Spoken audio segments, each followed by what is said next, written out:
I'm outside. It's not easy. It's not easy. It's not easy. Yo, I'm in an open space, and even this lighting is just acting up. Anyways, hi everyone, and you're most welcome to my channel. Feel free to do what I also don't know, but feel free. Anyways, I'm Shamaine Faith, and I mainly post faith-based content. So if you're new here, you're definitely welcome to my channel, and please do join us by subscribing and pressing the notification bell so that you don't miss out on any video that I upload. Yeah, so let's just get into the video. Guys, I'm checking course because I'm really in the open. It really requires so much courage. Anyways.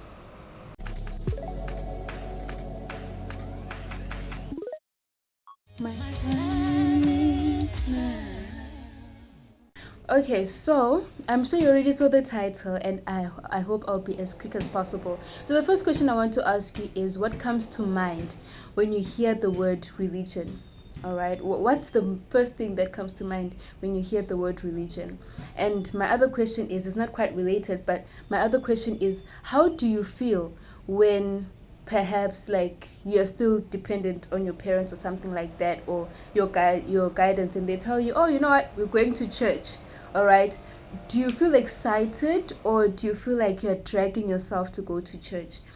All right, and yeah, those are the just those are the two questions that I want us to ponder on as we will be discussing this issue. All right, sorry about the lighting. We'll be discussing this issue. Okay, so before we can go ahead, I just want to like share my perspective on it. There came a point whereby I would like drag myself to church, and of course, when I was like still staying with my parents and all that, and they'll be like, let's go to church, and it was difficult to wake up, guys. It was difficult to wake up because yeah. And also another thing, like in the Seventh Day Adventist Church, we have like clubs, like Pathfinder clubs, which is actually a good thing.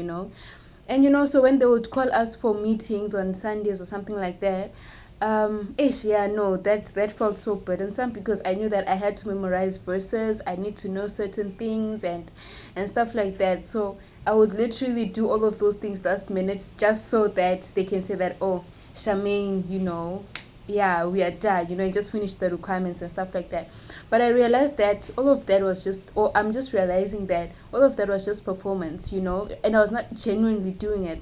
Even though it did have an advantage, I'm not saying that it was a bad thing to memorize verses and all that, because it did help me and it still does help me. Those memory verses that I memorized back then, it does help me now. But it's about how you're doing it. Are you doing it genuinely, or are you just doing it just to perform? And you know uh, and verses such as Matthew 11 verse 28 that says, what does it say? Come unto me, all you who are weary and heavy laden, heavy laden, and I'll give you rest. And for me, it did not make sense because it felt like, for me, being a Christian, it was kind of burdensome because I had to do certain things that I wasn't really, um, I don't want to use the word interested in, but something like that. So it was just conflicting, like, okay, how do I find rest when I am not finding rest doing the things of God and stuff like that? So yeah, I would ask, and sometimes I would ask myself, like, am I doing the right thing? Am I reading the Bible every day? Am I praying every day and stuff like that? And I do understand that some of us, we do read the devotions and pray in the morning before the day starts. But my question is, are you genuinely doing it, or are you just doing it just so that you start the day with God? Are you really genuinely praying because you love God and because you really want to do this, or are you just doing it because you're performing? And anyways, just to cut the long story short, I just came here to tell you that you don't need to perform. Okay, you really don't need to perform. Christ loves you so much. He already loved you, that you don't need to perform. However, a Christian life is not about it's not about performing, or it's not about it's not only about living for Christ, but it's about allowing Christ to live in you. And when you allow Christ to live in you, you've got that love, and when you've got that love for him, there's a dog coming in my direction. Once you have that love, you would have that desire to love him even more, and when you love him even more, you want to get to know him even more, and then yeah, what was I saying? Sorry guys, I don't have space. I have to continuously delete stuff here. But anyways, I was saying that, yeah, I was just saying that you don't need to perform, but I'm not saying that you should not um obey his commandments and all that, because that's totally different. We should obey him because we love him, and not because we want to please other people. So yeah, that's it really. There's a statement that said, stop trying to live for Jesus, but allow Christ to live in you so that people can see Christ in you. And that's a good thing, and we need to have that intimate relationship with Christ. That's what he also wants. He wants an intimate relationship with you, and not just you performing and acting like the Bible verses and all that, but your relationship with him is just tough like that. Just like not the prodigal son, but the brother of the prodigal son. He was doing everything that he needed to do. He was taking care of or he was working and stuff like that, and then yeah, he wasn't having that relationship with his father. Wait, let me even look for the verse. I'll post it. Ish. Yeah, and then he was asking, but he then asked the father that why isn't he being celebrated or something like that? Why is it that the lost son who came back is the one that is being, everyone is happy about it, but for him, he didn't leave, but he was doing all the duties and stuff like that. Wait, guys.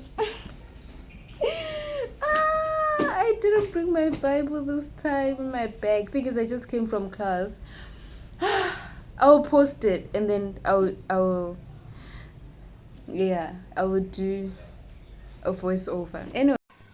Okay, so as I mentioned, the prodigal son, no, not the prodigal son, sorry, the elder son, or the elder son to the prodigal son, was so focused on the duties. He was so focused on the work, and just doing the right things and all that he forgot to have a relationship with the father. He thought that, okay, for him to get approval from the father was for him to work so much, and yet he did not have a close relationship with him. We can see that because the eldest brother was not happy. They had two different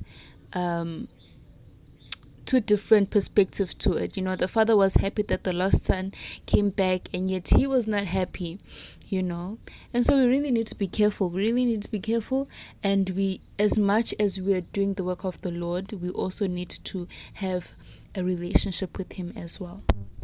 Okay, bye.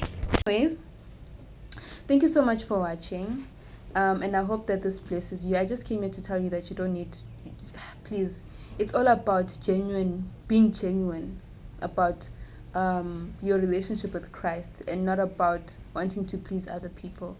Otherwise, you will not be happy. Otherwise, your Christian life will just be tough, because you'll be doing things having in mind that, oh, what will people say and stuff like that. It's not about what people say. It's about your relationship with Christ. Anyways, bye.